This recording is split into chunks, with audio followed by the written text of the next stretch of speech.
keep Eagly alive. Yes, he's okay. Oh, thank God. The only person that can't die, or Right? animal. Look at him. Look at that little birdie. He's gonna hug him again, isn't he? Yeah. Yep. Yeah. Oh my God. Embrace him. Oh, that's cool. It had like the angel motif in the background. Yeah. Shh. Look at, and he's nuzzling him. I love it. Guys, the penultimate episode of Peacemaker had an emotional roller coaster for a couple of reasons. Welcome back to Jersey Comic Crew. Chris and Rob here, as always, reviewing and reacting to Peacemaker episode 7. Rob, there was a lot of stuff in this episode, a lot of deep cut family trauma coming to the surface. So what did you think about this kind of shift in focus in Peacemaker episode 7? So before we get into the craziness and all the trauma that's in this episode, we opened up this episode here looking at Eagly, right?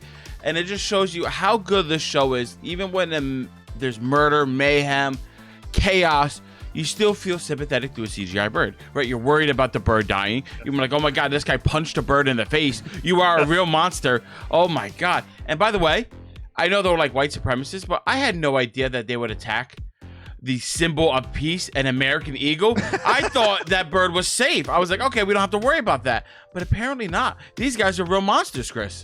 I think the whole point of white supremacy and is the idiocy and ironicism of attacking what they feel like they're also fighting for. Yeah. So I thought it was pretty on par for the course. But yeah, I loved this episode for a lot of reasons. We got to figure out what happened to his brother Keith. Yeah, man. That kind of culminated in this fight, right? Which ended with not only Eagly getting injured after tearing up white supremacist faces, which was a hilarious, fantastic montage there, but also the death of the White Dragon, which no one's sad about. So I thought that whole kind of scope, right? Starting that episode with him in the bathroom dealing with the trauma. We've seen that a couple times, right? He has these almost like these mini panic attacks with it. And it kind of is still affecting him. And then he unleashes it on his father, rightfully so. You and I both thought someone else was going to take him out, Rob. Yeah, I did not think he was going to pull the trigger. They did it well. Yeah. I thought they did it well, where he was being pushed to the absolute limit, right? Everything going on in his head with his brother and kind of realizing it wasn't his fault. It was his dad's fault. Clearly, like, he's making his kids fight in a dirt pit for money. Like, it doesn't get much more like scummy or terrible parent than that. It does not. And like when you see Peacemaker fighting his father after his like superhero gauntlets are gone and it's just man to man, and he's like, you killed him, you did this, and like he's finally letting go of all that repressed emotion and anger, and like it's a weight off his shoulders. And like when I saw that, I was like, oh wow, he's definitely not killing his father. Like he's let it all go, and he's like, all right, forget this guy, I'm done. And I was like, maybe Economos was going to kill him, or maybe Vigilante or Eagly. Like the three main people we were thinking might be killing him were all circling him. Like, all right, any one of them. He pulled the trigger. I'm in shock. I'm like, oh, wow. He actually did it. Like, I couldn't believe it. And I'm like, it's great for him because like he's a monster. And like you can see, like he's crying afterwards. He's in so much pain. And Vigilante makes fun of it because he doesn't understand what's going on. He has no emotion. He's a crazy man.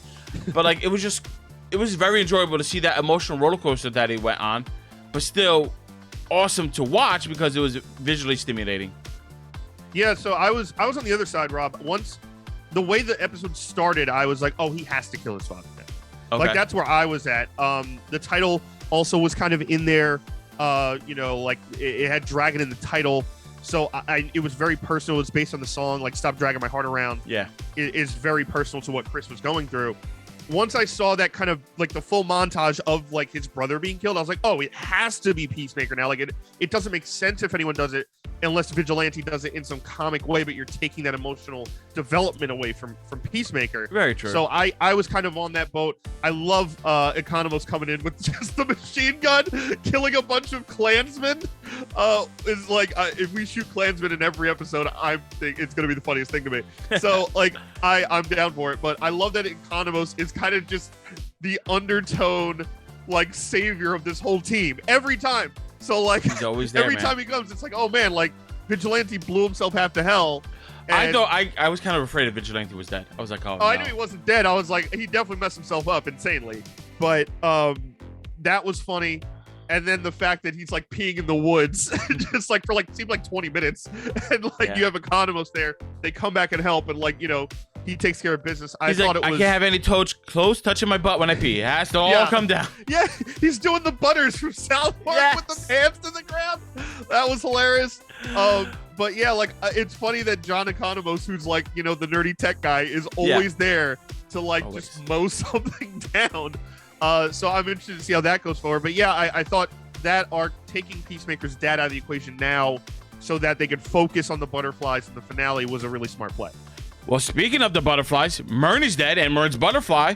I did not think that was going to happen. I thought he was going to be there till the end, fighting with all of them, and maybe coming out of him and going into Eagly because they're like friends or something. I don't know. I thought something kooky was going to go. You really want Eagly to be controlled by the butterfly? I don't think because you he'll can die. get the butterfly out without like killing the person. So I think if Eagly becomes a butterfly, it's forever, which I don't want. No, we like Eagly. Eagly's the best boy, right? He's the best boy. But I didn't think Myrn and his butterfly would die. I was like, that was the last hope against the butterflies. And now, like, this ragtag team, very much like the Suicide Squad, has to like figure out some way to go kill the cow and everything else. Mm-hmm.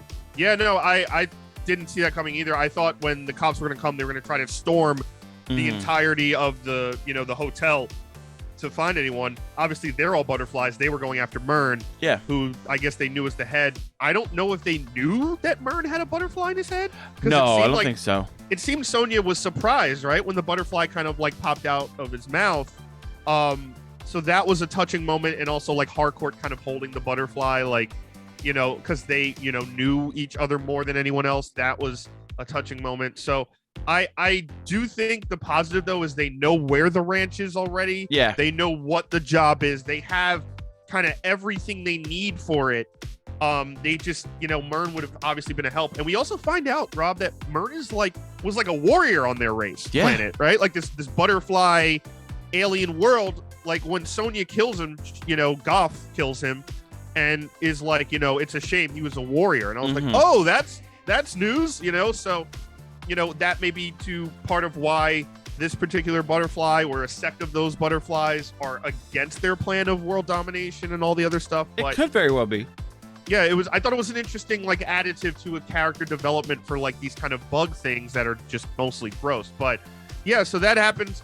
I really also liked in that scene before like all hell broke loose, the argument between Adebayo and Harcourt. Yeah. And something I've been noticing is that Adebayo is kind of shifting roles, right? She's becoming more like her mom. She's kind of going from the person everyone likes and trusts to now no one's trusting her and everyone's kind of hating her. And Harcourt's kind of this hard shelled exterior is kind of warming up to her team and warming up to everyone and becoming a leader and becoming more friendly.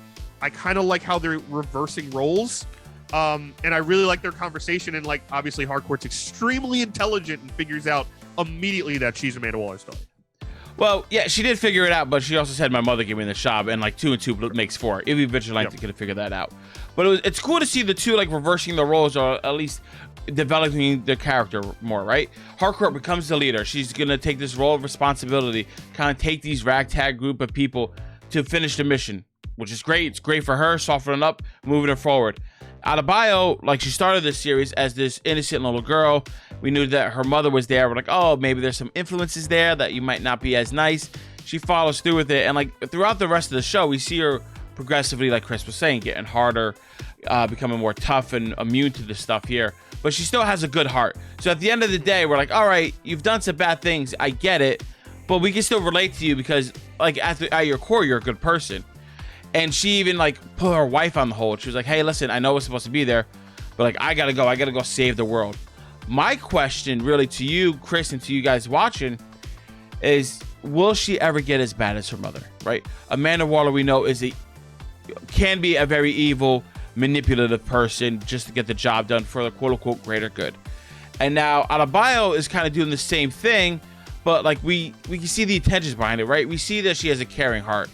Is this the beginning of a road that leads to Amanda Waller? Because with each mission, it keeps chipping away at that good heart that we know Adebayo has for her ultimately to take Amanda Waller's position or place if, let's say, she passes away or something happens to her. I would immediately say no. Okay. But, and that's because of the reasons you gave, right? It's because she has a heart. It's because she feels things. even when, you know, she admits, you know, that she did something wrong, she admits in the truck to Peacemaker, like, I know I messed up, I'm sorry, blah blah blah, and he like just shuts her down. Yeah. And you can tell she's like kind of holding back tears. That is not Amanda Waller. She doesn't care. No. Right? There's no, you know, there's a sociopathical kind of mentality to that where there's no emotion behind it. Like it's strictly logic without a hint of emotion. Yeah. You know, a lot of people in today's world argue about emotional intelligence and logical intelligence. And in reality, you need a little bit of both, right? Mm-hmm. But for someone like Amanda Waller, who's just cold calculating and it's just pure job, and doesn't care about who gets killed, right? She's putting bombs in people's heads. I don't think that could ever become Adebayo. The only way could possibly be would be if Viola Davis is like, hey, I'm not doing these random Suicide Squad movies forever. Like, I have an actual career that I have to take care of. Okay. That makes, like, you know, Oscar type movies. And she maybe doesn't want to do them anymore, and they need someone to fill that role. And that's her. And Adebayo becomes kind of her mother's successor in a different way, but maybe we see the progression of slowly becoming that, right? Those harder decisions, and Amanda Waller isn't as skin deep as everyone thought. There's a lot that goes into those decisions. So that could be interesting down the line, but I think for now, I think Adebayo's her own person. I think knowing who her mother is part of the reason she doesn't want to become it. I like that. Well, guys, there's only one episode left before the grand finale of the first season of Peacemaker. Safe to say, we love this episode. We love where it's leading up. We can't wait for the finale. Let us know your theories and thoughts down in the comments below. And guys, thank you so much for watching. Give us a thumbs up, like, really helps the channel out a lot. If you're new, subscribe, turn on those notifications. You don't want to miss any more of our Peacemaker talk. Of course, we have more episodes coming right at you. And if you missed any, check them right here on the channel. They're here for you at all times. And I'm Chris Heller. That's Rob Moran. We're the Jersey Comic Crew, and we'll see you next time.